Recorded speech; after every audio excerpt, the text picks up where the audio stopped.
okay, I never thought I'd do it till I did it. Yeah, taught myself to make my own decisions. Yeah, never gave a damn about a critic. No, most won't understand how I be living. No, I can see the light inside the darkness. Yeah, I can shoot an arrow, hit a target. Yeah, I can feel the pain of all the falling. Yeah, and I am not afraid, so I'm an artist. I'ma do this all night.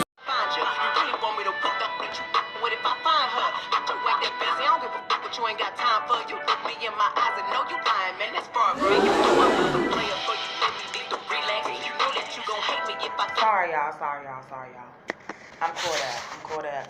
I had a jam. So I'm coming back to do my second story time. The last one I did was about the fact that I got married at 25. So if you haven't seen that video, check that video out. But anyway, today's story time is going to be about my experience having 7 C-sections. Now, with my first C-section, it was not planned. And I don't think any mother that I know of plans to have a C-section. I know I didn't.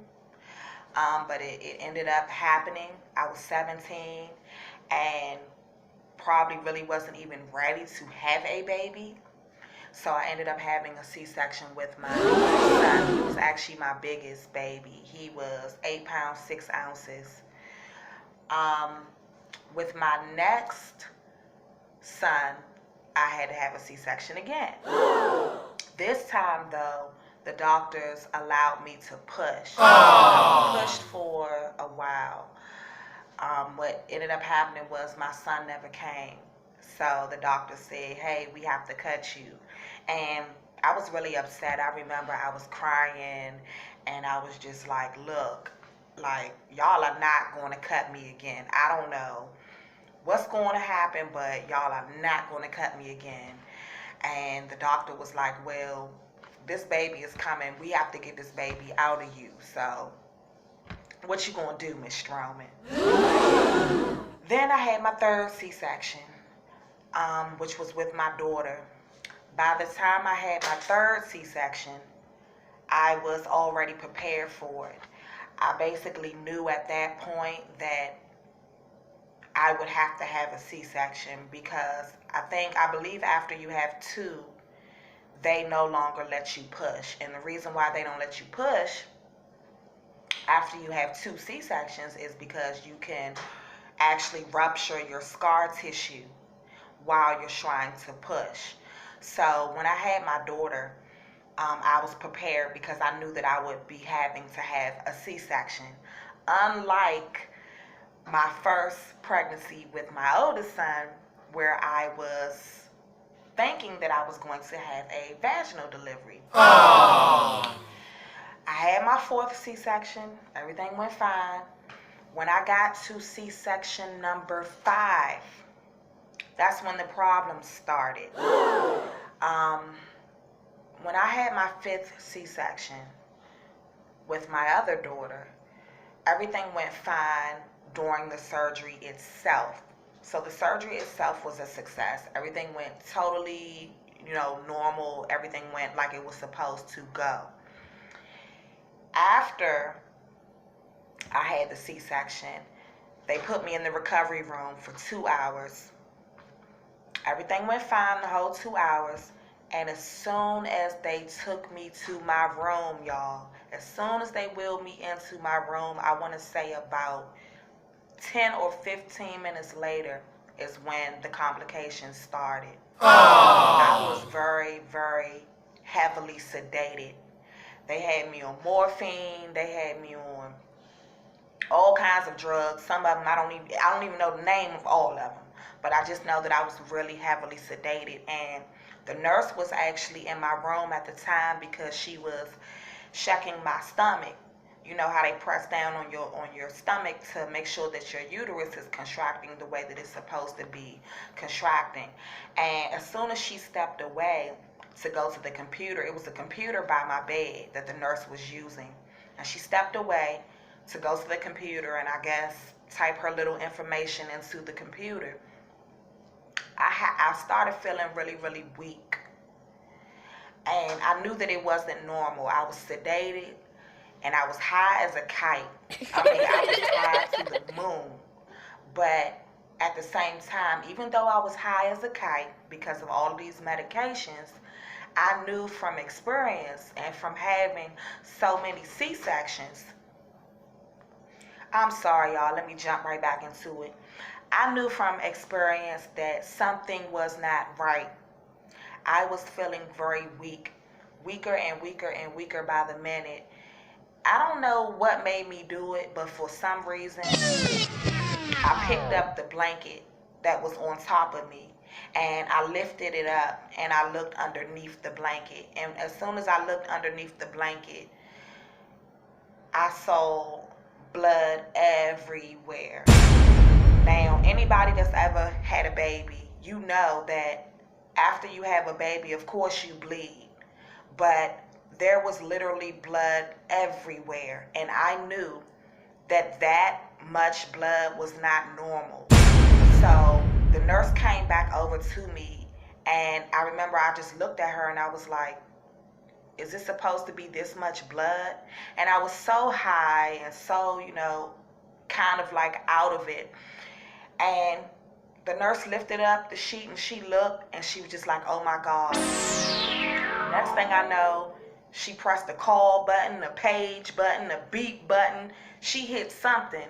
And when I tell y'all that them doctors flew into my hospital room was packed in probably about less than 20 seconds. My hospital room was packed. Doctors, nurses, everybody was in my hospital room. My husband was standing there looking really scared, looking nervous. And I was so sedated and out of it that I knew something was going on, but I'm still trying to figure out, what exactly is going on. At the same time, I'm getting weaker and weaker and weaker. And I remember all these doctors around me and everybody's just probing me and poking me and, they pressing on my stomach and they just doing all kinds of things. And at that point, I just really wanted to be left alone. I felt like I was falling asleep. Like I felt my body growing weak and weak and weak. I remember the surgeon who had actually done the C-section surgery. She was in the room. And I remember she said, you're going to have to take these pills. And she showed me a pill that was like this big.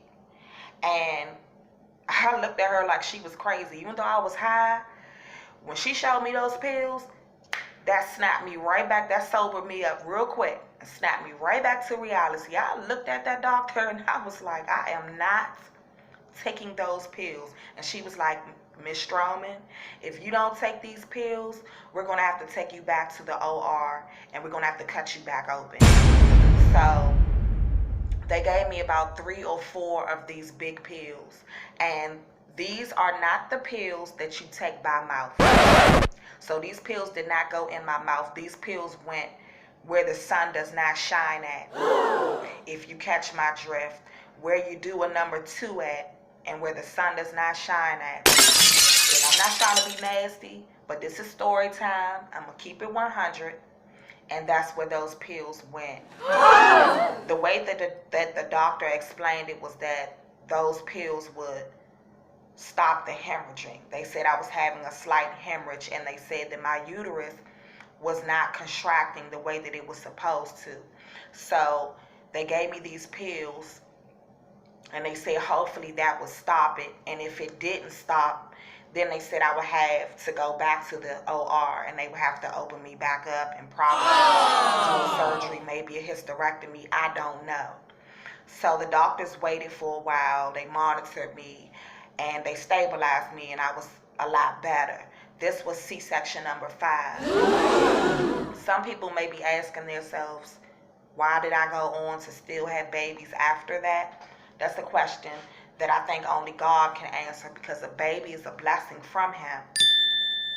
So anyway, after I had my 5th C-section, I had my 6th C-section a year later. My last 3 babies are all a little over a year apart. So after I had C-section number 5, a year later, I was back in the hospital for C-section number 6. That C-section was hard on me because I don't remember exactly how old I was, but I know I hadn't even turned 30 yet. And because of the complications that I had from C-section number 5, when I had C-section number 6, the doctors basically told me that there was a good possibility that I was going to either die on the table, or I would have to have a hysterectomy, or I would have to have a blood transfusion. And I remember before they took me to the OR to do the surgery, they asked me to write out a statement, and the statement that they asked me to write, I don't know the exact legal term, but it's something similar to a last will and testament. And so basically the statement that I wrote out was saying, you know, if I should die on the operating table, I want my husband to take care of my kids, and I want all my valuables to go to A, B, C, D, and E. This is the statement that the doctors asked me to write out. I'll never forget how scared I was when I went into that OR. I was terrified because, mind you, I'm not even 30 years old yet, and I had all of these doctors telling me that I'm probably going to die on the table. I'm probably going to have a hysterectomy, or I'm probably going to have a blood transfusion. Because I had complications in my 5th C-section, when I had my 6th one, the doctors basically pretty much expected some kind of complication.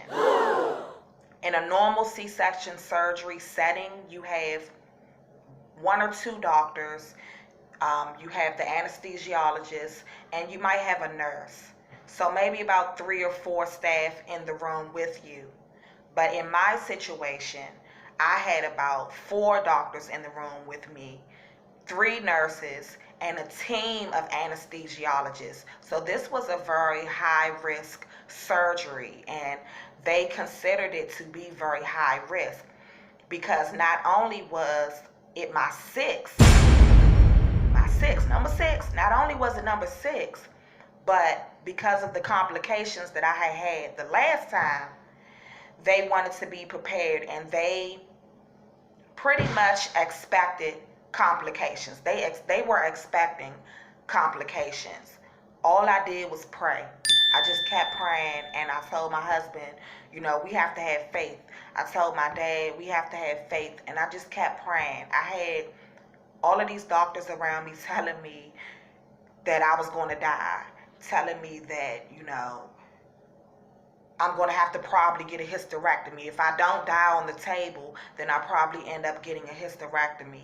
I remember my doctor, Jennifer Keller, came into the room and told me there's a good possibility that you can die on the table. She said because of the complications that you had during your last surgery, there's a good chance that your body will go into shock, and you will probably end up going into cardiac arrest.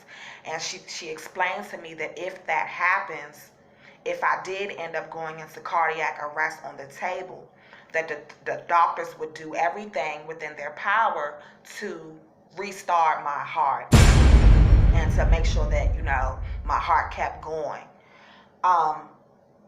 So, it was a really scary time for me going into that OR room where they performed the surgeries at. It was really scary because I remember thinking when they wheeled me into the room, I remember thinking to myself, am I going to come out of here alive?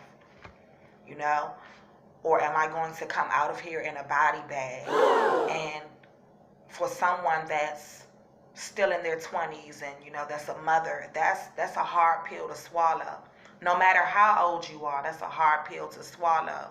So I did a lot of praying, and all I can say is God is awesome. He's powerful. He works. He really works, because not only did I not die on the table, but I didn't have to have a hysterectomy. I didn't have to have a blood transfusion, and I did not have any kind of complications. The C-section went amazing. After they did the C-section, I remember Dr. Keller came to me and she was like, you don't even have a lot of scar tissue. She was like, when I opened you up, I saw that you don't even have a lot of scar tissue for someone who has had 6 C-sections, and that's amazing.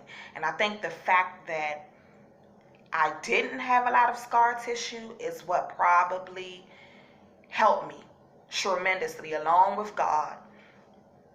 My C-section number 7 was my last C-section, and I had that C-section in 2018.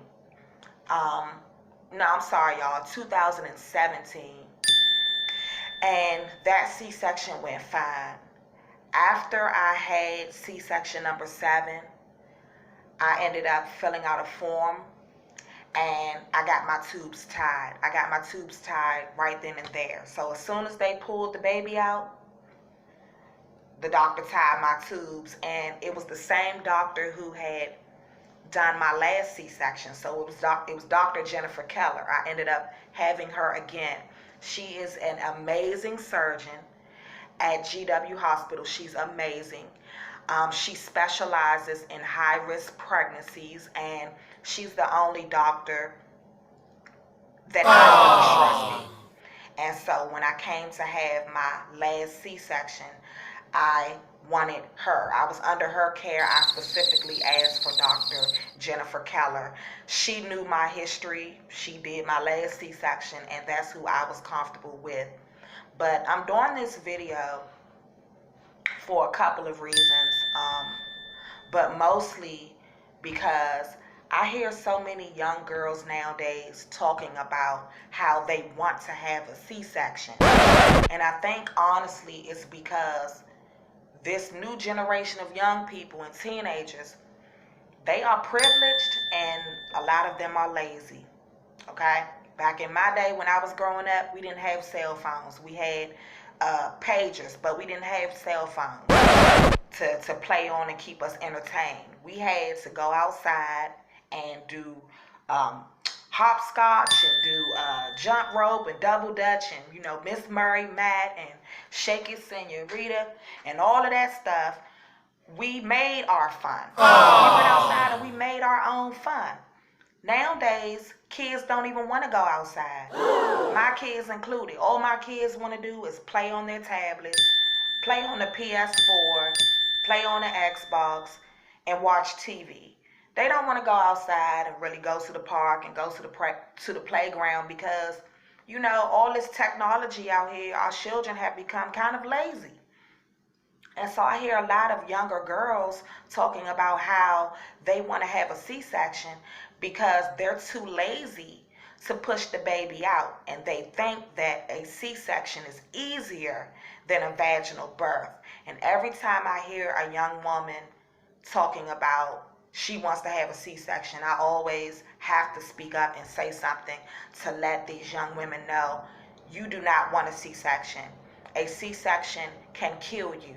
A natural birth can kill you also, but the risk of complications with a C-section is way higher than that of a natural birth. So if I could have had the choice, I would have had all my children naturally. I wouldn't have had a cesarean section, but unfortunately I had to. I didn't have a choice about it. But, my advice for people who are thinking about having a C-section is that you don't want to do it. You don't want to do it.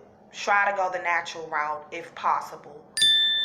I've had 7 C-sections, and I wanted to do a video about it because whenever I tell people that I've had 7 C-sections, I always get a second look. Like, people look, and then they look again, and they're like, what? Even in the hospitals. Even times when I've had to go to the hospital because I don't feel good or, You know, I had to go to the hospital to take one of my kids to the hospital, and I get to talking to the nurses or talking to the doctors, and I mentioned to them that I've had 7 C-sections. I remember I told this one nurse, I was like, I've had 7 C-sections, and she looked at me and she said, what? I said, yeah, I've had 7 C-sections. And she said, and you're still walking?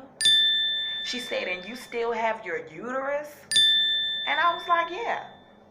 So I know that I'm blessed because none of the doctors in that room expected me to walk out of there fully 100%.